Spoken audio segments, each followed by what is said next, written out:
कुछ दिन से देख रही थी कि मेरा पति बहुत परेशान था। उसकी जेब में एक पैसा भी नहीं था।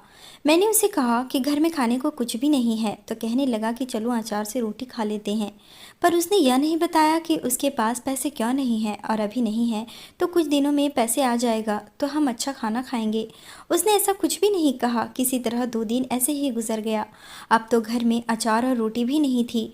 हम दोनों ने पानी पीकर गुजारा किया। फिर एक रात उसने मुझे नींद से उठाया और कहा कि मेरी बात सुनो। वह मुझे अपने साथ ले जाने लगा।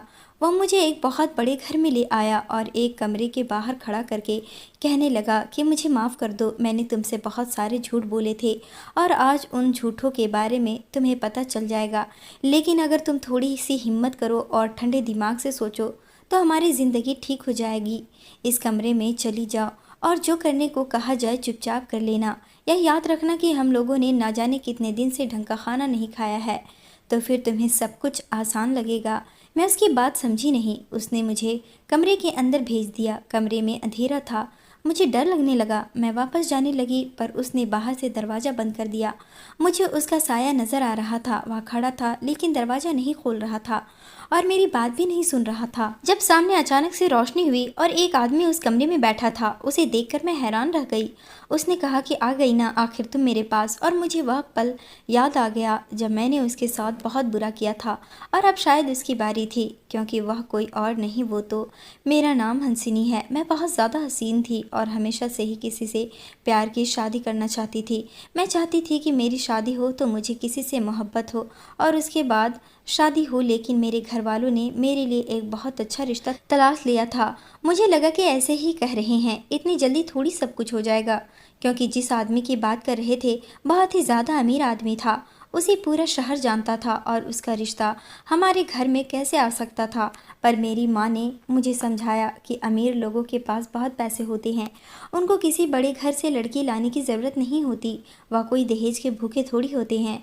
उनको बस खूबसूरत हसीन लड़की चाहिए होता है, जो दिखने में खूबसूरत हो, उसकी पत्नी को देखकर सब तारीफ़ करे और लोग उनकी पत्नी को देखकर कहे खुद तो अमीर है, पत्नी भी बहुत अच्छी रखी हुई है, इसलिए तेरे लिए रिश्ता आया है। उनको और कुछ नहीं चाहिए और हमारे पास देने का कुछ भी नहीं। मुझे लगता है कि यहाँ तेरा रिश्ता पक्का हो जाएगा। वही बात हुई कि मैं उस आदमी को पसंद आ गई। वह आदमी भी देखने में बुरा नहीं था, लेकिन वह मुझसे बड़ा था। मेरी माँ ने कहा कि 7 से 8 साल का फ़र्क नहीं पड़ता। जिसके पास पैसे होते हैं उसमें कोई कमी नहीं होती, क्योंकि पैसा सारी बुराइयों को छुपा लेता है। और जिसके पास पैसे नहीं होते उसमें कोई खूबी नहीं होती, क्योंकि उसकी जेब खाली होती है। वह जितना भी अच्छा बन जाए, बात पैसे पर आकर रुक जाती है। मेरे होने वाले पति का नाम शेख चौधरी था। वह बहुत ज़्यादा अमीर था और उसके पास पैसे ही पैसे थे। मेरे माँ बाप ने उसके साथ मेरी सगाई करा दी। मैं यह शादी नहीं करना चाहती थी, लेकिन ऐसा नहीं था कि मुझे कोई और पसंद था, बस मैं इतनी जल्दी नहीं करना चाहती थी। मैंने अपनी माँ से कहा कि सगाई तो कर दी, लेकिन शादी देर से करना। तो मेरी माँ ने कहा कि हमें पता है कि तेरी उम्र अभी कम है, लेकिन फिर भी 1 साल के बाद शादी करेंगे, नहीं तो 2 साल का तो कहा ही है हमने। मैं खुश हो गई कि चलो सगाई हुई तो क्या हुआ, 2 साल तक तो मैं अपने घर में अपनी मर्जी से रह सकती हूँ। लेकिन सगाई होने का फ़िलहाल मुझे फ़ायदा नहीं हो रहा था। हर रोज़ मेरे लिए कोई न कोई तोहफ़ा भेजता था। उसने मेरे महीने के कुछ पैसे भी लगाए थे। उसने मेरे माँ बाप को कहा कि यह मेरी जिम्मेदारी है, इसका जेब खर्च मैं दिया करूँगा। और वह पैसे इतने होते थे कि मेरा जेब खर्च किया उससे तो हमारा पूरा घर चल सकता था। लेकिन पता नहीं क्यों मेरा दिल शेख चौधरी की तरफ नहीं लग रहा था। मैं उसे अपना पति स्वीकार नहीं कर पा रही थी। मुझे ऐसा लग रहा था कि मेरी ज़िंदगी इसके साथ नहीं गुजरेगी, कि वह है ही नहीं जिसके साथ मैं अपनी सारी ज़िंदगी गुजारना चाहती हूँ। शायद इसलिए क्योंकि अभी तक हमने एक दूसरे से ढंग से बात भी नहीं की थी। एक दिन मेरी एक दोस्त भी घर आई हुई थी, जब शेख चौधरी ने मेरे लिए एक बड़ा सा फ़ोन भेजा और फ़ोन भी चालू था। उसके अंदर सिम भी थी और पूरे महीने का पैकेज भी था। मेरी दोस्त ने कहा कि तेरी शेख चौधरी से बात होती है क्या? मैंने कहा कि नहीं होती। उसने कहा कि तभी उसने तुझे फ़ोन भेजा है। अब तो उसे बात की आकार सगाई के बाद और शादी से पहले का जो वक्त होता है ना, वह बड़ा अच्छा होता है। इसमें एक दूसरे से अगर अच्छे तरीके से बात की जाए तो अरेंज मैरिज भी लव मैरिज बन जाती है। मैंने कहा कि मुझे उससे बात नहीं करनी। मेरी दोस्त गुस्सा हो गई। फिर उसने तुझे मोबाइल क्यों भेजा है? वो भी चालू करवा कर। इसलिए भेजा है कि उससे बात कर सके। मैं घबरा गई। पहले तो मेरे पास बहाना था कि मेरे पास फ़ोन नहीं है, पर अब लग रहा था बात करनी ही पड़ेगी। पर मैं क्या बात करूं? मुझे समझ नहीं आता है। मेरी दोस्त ने अपना सर पकड़ लिया। उसने कहा कि अपने होने वाले पति से लड़कियां क्या बातें करती हैं, एक दूसरे की पसंद नापसंद के बारे में पूछो, कोई प्लान बनाओ, बाहर घूमने जाओ, तुम्हारे घर वाले मना नहीं करेंगे और उसके पास पैसे हैं, गाड़ी हैं, तुझे तो अभी तक इतनी शॉपिंग कर लेनी चाहिए थी कि तेरा पूरा कमरा भर जाता। मौके से फ़ायदा उठा, माना कि तेरा ही होने वाला पति है, लेकिन बाद में ये जो पति होते हैं ना, ये बदल जाते हैं। या तो तेरे लिए गोल्डन पीरियड है, गोल्डन पीरियड्स, और तू है कि पागल हुई जा रही है। मैं उसकी बातें तो सुन रही थी, लेकिन मैंने दिल में सोच लिया नहीं बात करनी है। पर अभी हम यह सब बातें ही कर रहे थे कि शेख चौधरी की कॉल आने लगी, क्योंकि उसने फ़ोन में पहले से ही सिम लगाकर भेजी थी। मेरी दोस्त ने कहा कि उठा उठा, और मेरे हाथ पाँव तो कांपने लगे। मैं घबरा गई, पर मैंने फ़ोन नहीं उठाया। मेरी दोस्त ने कहा कि तेरा कुछ नहीं हो सकता, तेरे हाथ से यह रिश्ता निकल जाएगा और तू हाथ मलती रह जाएगी, और अगर तूने शादी नहीं करनी तो मैं उससे शादी करूंगी, तेरे जैसी सुंदर मैं भी तो हूँ। मैंने उसे हल्का सा थप्पड़ लगाया और कहा कि मेरे होने वाले पति पर नज़र रखती है। उसने कहा कि तू क्या चाहती है कि खाओ भी नहीं और बचा कर भी रखो, या तो खा ले या फिर किसी और को दे दे। मेरी यह दोस्त मेरी हर बात जानती थी, इसलिए मैं उसे इतनी खुलकर बातें कर रही थी। पर उसने फिर से मुझे कॉल की और मैंने कॉल उठा ली, लेकिन मैंने ऐसा बात की जैसे कोई स्टूडेंट अपने स्कूल के प्रिंसिपल से बात करता है। मैंने कहा जी कैसे हैं आप? उन्होंने कहा हाँ मैं ठीक हूँ, तुम्हारे यहाँ मौसम कैसा है?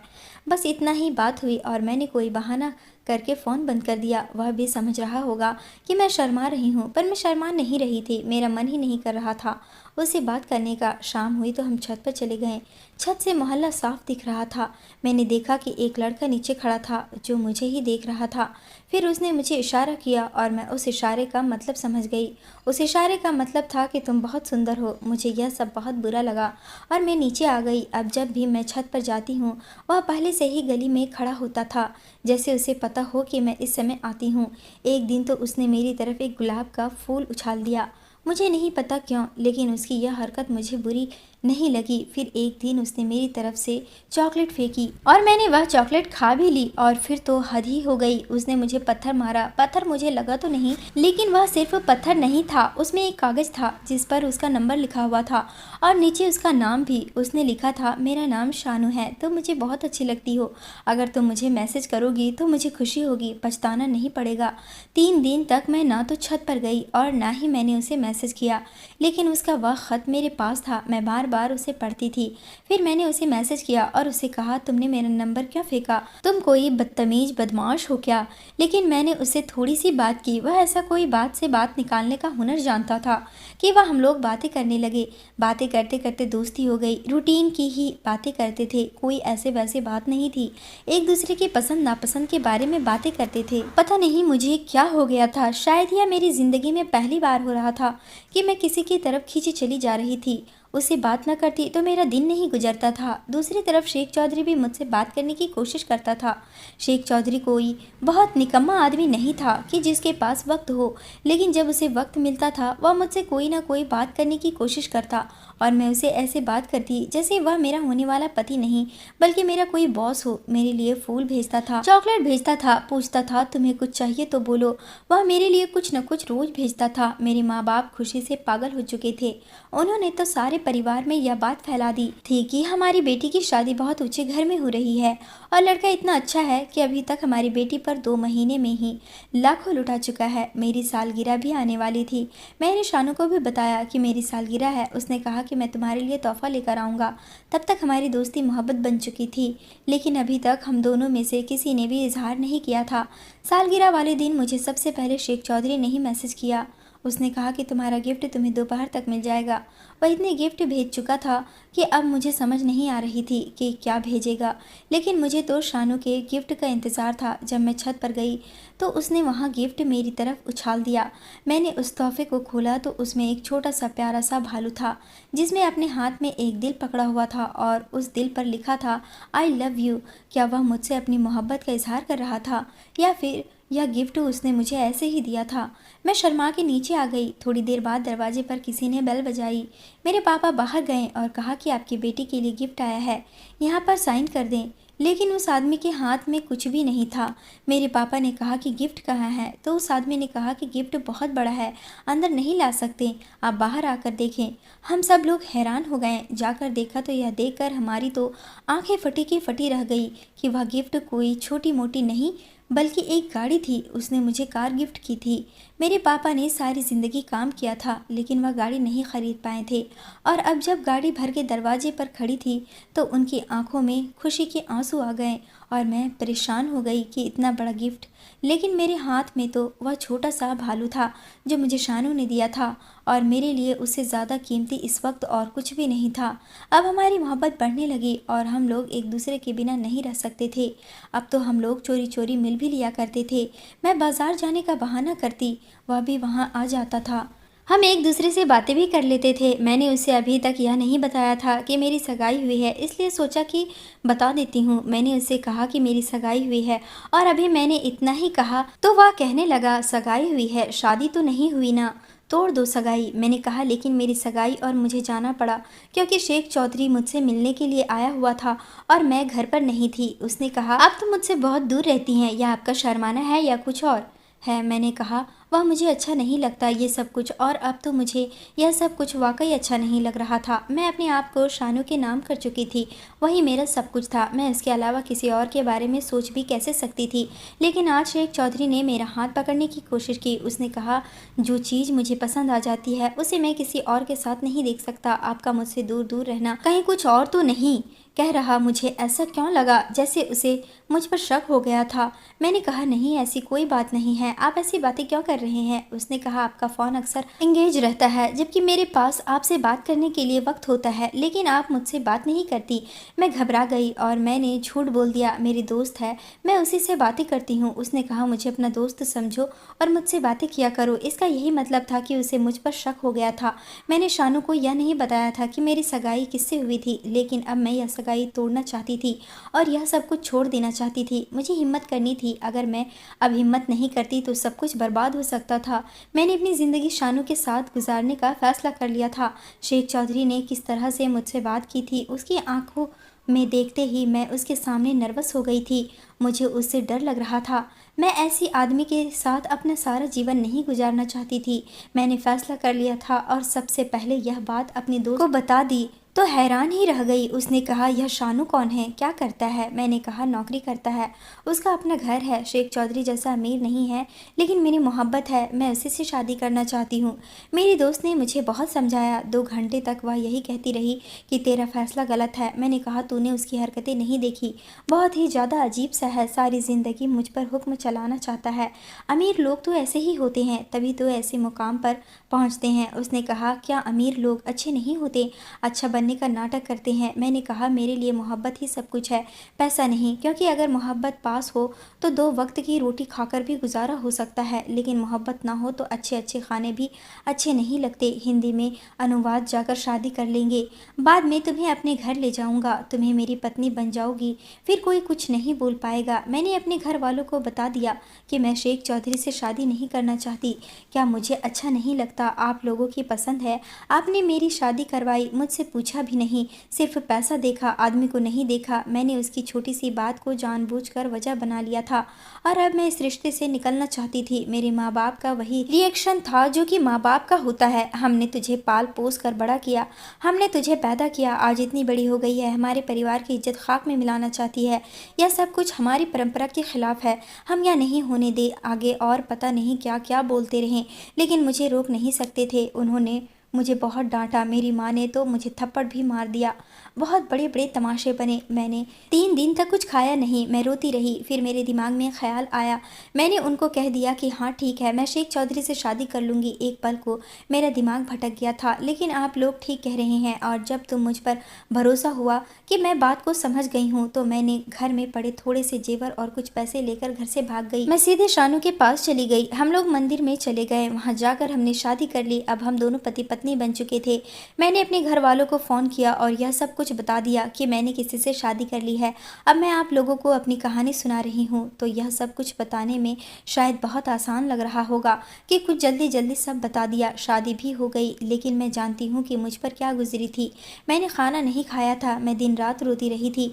मैं कितनी डरी हुई थी, कितनी परेशान थी। अब नहीं घर में चोरी करनी पड़ी, घर से भागना कोई बच्चों का खेल नहीं होता। और फिर दिल में यह डर था कि कहीं शानू मुझसे झूठ नहीं बोल रहा, लेकिन उसने तुरंत मुझसे शादी कर ली। मेरा पति बन गया, हमने शादी को रजिस्टर्ड करा लिया था। अब हम लोग कानूनी तौर पर पति पत्नी थे। मेरे माँ बाप के पास अब हाथ पैर मारने के अलावा और कोई चारा नहीं था। वह क्या कर सकते थे, बस बैठे हवा खा सकते थे। हम लोग बहुत खुश थे। 2 दिन हमने एक बहुत अच्छे होटल में गुजारे थे। ये 2 दिन मेरी ज़िंदगी के सबसे सुंदर दिन थे। लेकिन उसके बाद मुझे एक दिन शानू ने कहा कि अब घर चलते हैं। मैंने कहा तुम्हारा घर कहाँ है? तो उसने कहा कि यहाँ से काफ़ी दूर है, लेकिन चलते हैं। अब हम लोग एक रिक्शा में बैठे और उसके घर की तरफ जा रहे थे। मैं देख रही थी कि इस रास्ते में बड़े ख़राब होते जा रहे थे। पूरा इलाका भी कुछ अजीब सा था, झपड़पट्टी जैसा इलाका रहा था। मैंने कहा कि कहाँ है तुम्हारा घर? वह बोला कि बस यहाँ से थोड़ा दूर। और यह देखकर मैं हैरान रह गई कि रिक्शा एक चाल के सामने रुक गया। मैंने देखा कि यह तो चाल था। वही शोर और एक दूसरे से पानी के लिए झगड़ा कर रही थी। कोई गाली दे रहा था, बच्चे इधर उधर भाग रहे थे। मैंने कहा कि तुम यहाँ रहते हो? शानू, पर तुमने तो कहा था कि तुम्हारा अपना घर है। उसने कहा कि अपना घर ही तो है, ये खोली मेरी अपनी है। मैंने कहा कि खोली में थोड़ी परेशान हुई तो उसने मुझे अपने गले से लगाया और कहा कि क्यों परेशान होती हो, मैं हूँ ना तुम्हारे साथ। मैंने तो तुम्हें पहले ही बताया था कि मैं तुम्हारे जैसा ही हूँ, छोटा सा आदमी हूँ, लेकिन मेरी मोहब्बत बड़ी है। मुझे उसकी मोहब्बत पर पूरा यकीन था। मेरा भी मूड अच्छा हो गया। हम लोग उसके घर में आ गए। घर में ज़्यादा सामान नहीं था और घर बहुत गंदा पड़ा था। मैंने कहा कि तुम घर पर साफ़ नहीं करते? उसने कहा कि अब तुम आ गई हो ना, यह तुम्हारा घर है, अब इसमें साफ़ भी तुमने करना है, संभालना भी तुमने, और मुझे भी तुमने ही संभालना है। मैं खाने को कुछ लेकर आता हूँ। मैंने आसपास देखा और सोचा कि मोहब्बत की है तो फिर यह सब तो होता ही है। और सबसे ज़रूरी बात यह कि मैंने मोहब्बत की है, मुझे मोहब्बत मिल गया और कुछ नहीं चाहिए। मैंने धीरे धीरे घर को साफ़ करना शुरू किया और शानू दोपहर का खाना ले आया, लेकिन साथ कुछ राशन का सामान भी लाया। ज़िंदगी इतनी बुरी भी नहीं थी। सुबह उठकर पानी भरना पड़ता था, पर शानू पानी खुद ही भर लेता था और मुझे ज़्यादा काम नहीं करने देता था। मैं उसके साथ बहुत खुश थी। शादी के शुरू के दिन वैसे ही बहुत अच्छे होते हैं। आपको कोई किसी जेल में भी रखे, लेकिन आपके पति के साथ रखे तो आप खुशी रहते हैं। इसी तरह मेरी ज़िंदगी भी अच्छी बनी जा रही थी और मैं बहुत सोचती थी। ऐसा लगता था कि ज़िंदगी में कभी कुछ बुरा होगा ही नहीं। लेकिन सुबह काम पर चला जाता था और शाम को आता था। उसने कहा था कि वह किसी ऑफिस में काम करता है, लेकिन जब उसने महीने की पगार मेरे हाथ पर रखी तो मैं बड़ी परेशान हुई, क्योंकि यह तो सिर्फ 12,000 थे। और ऐसा कौन सा ऑफिस था जहां पर 12,000 की पगार मिलती थी? ऑफिस में तो पगार ज़्यादा मिलती है। मैंने कहा कि तुम किधर काम करते हो? तो उसने मुझे किसी ऑफिस का ही बताया। यह भी कहा कि वे लोग अभी नए हैं, इसलिए ज़्यादा पैसे नहीं दे रहे, पर अगर अभी से मैं उनके साथ काम करता रहूँगा तो फिर वे आगे चलकर मेरी पगार बढ़ा देंगे। मैंने कहा लेकिन 12,000 में महीना कैसे गुजरेगा? तो कहने लगा कि तुम थोड़े जेवर और पैसे लाई थी ना, उनको इस्तेमाल करके 2-4 महीने गुजार लेंगे, उसके बाद मेरी पगार बढ़ जाएगी। वह मुझे बहुत अच्छी तसल्ली देता था। कुछ भी बुरा हो जाए वह इतने प्यार से समझाता था कि कुछ बुरा लगता ही नहीं था। थोड़े बहुत पैसे से ही हम दाल सब्जी राशन वगैरह ले आए, किराया भी दे दिया और घर के कुछ चीज़ें भी ले ली। मेरे लिए एक साड़ी भी ले आया। यह सब कुछ बहुत ही घटिया क्वालिटी का था, लेकिन था तो सही। यहाँ पर मेरी कुछ औरतों से दोस्ती भी हुई और बातचीत भी। उनको बिल्कुल भी बोलना नहीं आता था। ऐसा लगता था पढ़ाई तो इन लोगों ने की नहीं, लेकिन इन्हें दो बुनियादी तमीज़ भी नहीं है। बस फिर भी वहाँ पर वक्त गुजर रहा था। पूरा दिन मैं अकेली रहती थी तो थोड़ी परेशान हो जाती थी, पर जैसे शानू आता था ऐसा लगता था कि सब कुछ ठीक हो गया है। उसको दूर से देखकर ही मेरे चेहरे पर मुस्कुराहट आ जाती थी और मैं सब कुछ भूल जाती थी। हम दोनों के साथ बहुत अच्छा समय बिताते थे, बातें करते थे, कभी कभी हंसी मजाक भी करते। रात होती तो कोई फिल्म देख लेते, लेकिन शानू के फ़ोन पर इस घर में टीवी भी नहीं था। पर आहिस्ता आहिस्ता हमारी खुशियाँ मंद पड़ने लगी, क्योंकि घर में खाने को कुछ भी नहीं होता था। अब तो हमने 3 की जगह 2 टाइम का खाना खाना शुरू कर दिया था। मैं जब भी किसी से बात करती कि कुछ करो, कहीं से पैसे लेकर आओ, तो वह मुझे यह बताने लगता कि उसे मुझसे कितना प्रेम है। लेकिन खाली प्रेम से पेट नहीं भरता, ये हम सब जानते हैं। फिर वह दिन भी आ गए जब हमारे घर में कुछ भी नहीं था और रोटी पकाने को आता भी नहीं था। यहाँ तो सब लोग ही गरीब रहते थे, फिर भी हमने बहुत से लोगों से उधार ले लिया था। वे भी दरवाजे पर आ रहे थे। मुझे पता चला कि जब से शादी हुई है तब से शानू उधार ही उठा रहा था। वह कोई नौकरी नहीं करता था, वह किसी के यहाँ नौकर था, लेकिन वहाँ से भी उसे निकाल दिया गया था। उसने मुझसे झूठ बोला था, एक नहीं 1000 झूठ बोले थे। उसने कहा था मेरा अपना घर है, जबकि वह एक चाल में रहता था।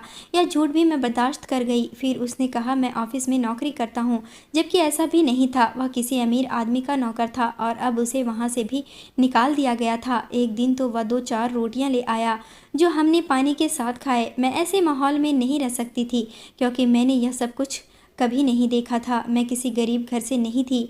अब मुझे एहसास होने लगा कि मैंने शेख चौधरी को ठुकरा कर अच्छा नहीं किया। कहाँ तो मुझे एक वक्त में 2-2, 3-3 लाख के तोहफे ऐसे ही दे देता था, और यहाँ पर आज मेरे पास 2-3 रुपए भी नहीं थे। मैं फिर भी अपनी ज़ुबान पर यह लक्ष्य नहीं लाना चाहती थी। उसे यह नहीं कहना चाहती थी कि कहीं उसे बुरा ना लगे, क्योंकि जिससे मोहब्बत की जाती है उसे ऐसी बातें तो नहीं सुनाई जाती। पर अब यह सब कुछ बहुत ज़्यादा शिद्दत से महसूस हो रहा था। एक दिन तो बहुत ही बुरा हुआ। खाना ना खाने की वजह से मेरी तबीयत ख़राब हो गई। इसी चाल में एक डॉक्टर भी रहता था, वह बहुत अच्छा था। उसने सबकी मदद की थी। उसने बताने लगा कि हाइपोग्लाइसीमिया हो गया है, यानी खाना ना खाने की वजह से कमज़ोरी आ रही है। शानू सुबह से कहीं गया हुआ था। मुझे लगा कि शायद पैसों का इंतज़ाम करने गया है, पर जब वापस आया तो उसके हाथ में कुछ भी नहीं था। आकर सो गया। यह रात भी इसी तरह गुजर गई। रात आने से पहले वह दोपहर को मेरे लिए कहीं से थोड़ा खाना ले आया। खाना बहुत ही बुरा था, लेकिन मुझे इतनी भूख लगी हुई थी कि मैंने खा लिया। उसने कहा कि नहा धोकर तैयार हो जाना और अपना सबसे अच्छा सूट पहन लेना। आज शाम को हम कहीं जाएंगे और उसके बाद हमारे सब मसले ठीक हो जाएंगे। मैंने कहा कि कहाँ? तो कहने लगा कि बस ले आ जाऊँगा तो कहीं यहाँ पर ही रहती हो, सर आउटिंग हो जाएगी। मैंने कहा तो ठीक है, आउटिंग पर कौन से पैसे लगते हैं? हमारे पास किराए के पैसे नहीं थे, या मुझे पता था, लेकिन पता नहीं कहाँ से पैसे निकाले और मुझे एक बड़े से घर में ले आया। मुझे यह घर देखा देखा लग रहा था, लेकिन हम लोग पीछे से जा रहे थे और रात का वक्त था। फिर उसने मुझे एक कमरा दिखाया और कहा कि मुझे माफ़ कर देना, लेकिन मेरे पास और कोई रास्ता नहीं है। जब तुम इस कमरे से बाहर निकलोगी तो हमारी सारी मुश्किलें हल हो चुकी होगी। जब पेट में रोटी ना हो तो इंसान मोहब्बत का क्या करे, यह बात तो तुम भी समझ गई होगी। मैं नहीं चाहता कि मैं तुम्हें अपने साथ रखकर तुम्हें एक रोटी के लिए तरसाता रहूं, इसलिए इस कमरे में जो भी हो तुम बर्दाश्त कर लेना। मैंने कहा कि ये कैसी बातें कर रहे हो, मुझे परेशान कर रहे हो, डर लग रहा है मुझे, छोड़कर नहीं जाना। पर उसने मुझे कमरे में धक्का दिया और ख़ुद वहाँ से चला गया।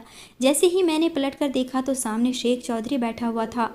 मैं यह देखकर हैरान रह गई। मैंने कहा कि तुम यहाँ क्या कर रहे हो? उसने कहा कि तुम्हें यह बताने के लिए बैठा हूँ कि मुझे ठुकराकर मेरे ही नौकर से शादी करके तुम्हें कैसा लग रहा है, क्योंकि आज तुम्हारा पति तुम्हें मेरे ही पास बेचकर चला गया, वह भी सिर्फ एक रात के लिए। यह सुनकर मुझे ऐसा लगा कि जैसे मेरी आत्मा ही निकल गई है। मैं ज़मीन पर गिरने वाले अंदाज में ज़मीन पर बैठ गई और मेरी आंखों से आंसू गिरने लगे। उसने कहा कि बताओ अब क्या करूं तुम्हारे साथ, क्योंकि इस कमरे में क्या हो सकता है या तो तुम जानती हो। मैंने उसके सामने हाथ जोड़ दिया और उसका मतलब था कि मुझे जाने दो, लेकिन उसके बाद जो उसने किया मैं हैरान रह गई। उसने मुझे ज़मीन से उठाया और सोफे पर बिठाया, मेरे आंसू साफ किए और कहा कि तुम बहुत मासूम हो, तुम जैसी लड़की को कोई भी बेवकूफ़ बना सकता था। काश कि मुझे पता होता, मैं पहले यह सब कुछ ना होने देता। लेकिन अभी भी देर नहीं हुई है, तुम्हें बस मेरा साथ देना होगा। मेरे साथ पुलिस के हवाले कर दूंगा और तुमसे शादी कर लूँगा। तुम सोच लो, मैं तुम्हें वक्त देता हूँ। यह मेरा नौकर है, मेरे पास काम करता था, लेकिन इसी तरह की हरकतें करता था। इसने घर से चोरी भी की और बहुत सी लड़कियों के साथ इसका ताल्लुक भी था। तुमसे शादी क्यों की यह मुझे नहीं पता। शायद उसने सोचा होगा कि शादी करके घर बसा लेता हूँ, लेकिन यह किसी का घर बसाने के काबिल नहीं है, क्योंकि इससे कुछ भी आता जाता नहीं है। इसलिए तुम्हें मेरे पास छोड़कर गया, दलाली कर रहा है तुम्हारी। आज तो मैंने यहाँ छोड़ा है, कल किसी और बड़े स्टेट के पास ले जाएगा, क्या तुम्हें इसके हाथों में इस्तेमाल होना है? मैंने कहा कि नहीं, पर मेरे माँ बाप, मैंने उनका भी दिल दुखाया। शेख चौधरी ने कहा कि मैं उनको भी मना लूँगा, जब तुम मेरी पत्नी बन जाओगी तो कोई तुम्हें कुछ नहीं कह पाएगा, भले ही वह तुम्हारे माँ बाप ही क्यों ना हो। देखो, ज़िंदगी सबको दूसरा मौका नहीं देती है, मैं तुम्हें दूसरा मौका दे रहा हूँ क्योंकि तुम मुझे अच्छी लगी थी। उसने कहा कि मेरा हाथ थाम लो और उसके बाद सारे मसले मेरे होंगे, तुम्हारे नहीं। मैंने अभी तक भी तो सारे फैसले जल्दबाजी नहीं किए थे, तो फिर अब क्यों नहीं? मैंने शेख चौधरी का हाथ थाम लिया। शानू की मोहब्बत मेरे दिल से निकल गई थी। वह कोई मुझे यहाँ बेच कर गया था। उसने खुद कहा था कि अंदर जो भी हो बर्दाश्त कर लेना। मैंने शेख चौधरी से कहा कि आप मुझे इस रिश्ते से निकालो और मेरी ज़िंदगी को बेहतर बना। उसने ऐसा ही किया। उसके बाद शानू मेरे रूबरू आया ही नहीं, आने दिया, और उसके बाद हम लोगों ने शादी कर ली। तलाक के सारे मामले भी शेख चौधरी ने खुद देखे। उसने मुझे अपने घर की रानी बना दिया। मेरे घर वाले नाराज़ थे, लेकिन वे भी उसके सामने कुछ न बोल सके। मेरी ज़िंदगी अचानक से बदल गई और सब कुछ ठीक हो गया। मेरे हाथ में पैसे ही पैसे होते थे, खाना पीना, गाड़ी, सब कुछ था मेरे पास। एक दिन इसी तरह हम बाज़ार में जा रहे थे जब मुझे शानू नज़र आया। उसकी हालात बहुत बुरी थी। वह मुझे देखकर पागलों की तरह मेरे पास आया और कहने लगा कि कहाँ चली गई थी तुमने शेख चौधरी से शादी कर ली, मुझे छोड़ दिया। मैंने कहा कि जब मुझे उसके पास बेच के तुम वहाँ से चले गए थे, तब तुम्हें नहीं समझ आई थी कि मैं भी तुम्हें कभी माफ़ नहीं करूँगी और मैं तुम्हें माफ़ कर दूँगा। आकर मुझसे माफ़ी मांगो और अपने मुँह से मुझसे पैसे मांगो तो मैं उसे इतने पैसे दे दूँगा कि तुम दोनों कोई बिजनेस कर लेना।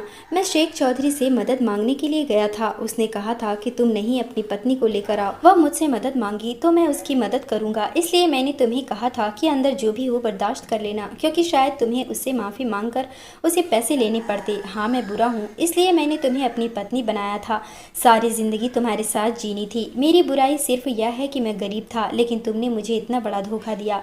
यह बात सुनकर मैं हैरान रह गई। इसका मतलब कि शेख चौधरी ने मुझसे झूठ बोला था।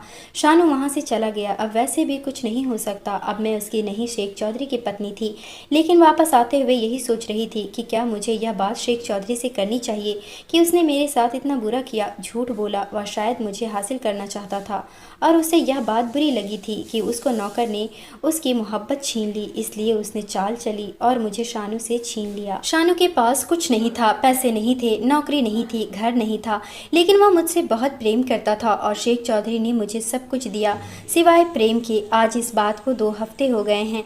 यह बात मैं अपने दिल में लिए फिर रही हूँ। अब आप लोग मुझे बताओ कि मैं क्या करूँ? क्या मैं शेख चौधरी को बताऊँ कि मुझे तुम्हारी हकीकत पता चल गई, या फिर शानू के पास वापस चली जाऊँ? लेकिन यह मेरी ज़िंदगी है, मजाक नहीं। या फिर ये सब कुछ बर्दाश्त करती रही? आप लोग मुझे ज़रूर बताना कि मैं क्या करूं। दोस्तों, उम्मीद करती हूं आपको हमारी कहानी पसंद आई होगी। कहानी पसंद आई है तो वीडियो को लाइक करें, चैनल पर नए हैं तो चैनल को सब्सक्राइब करें।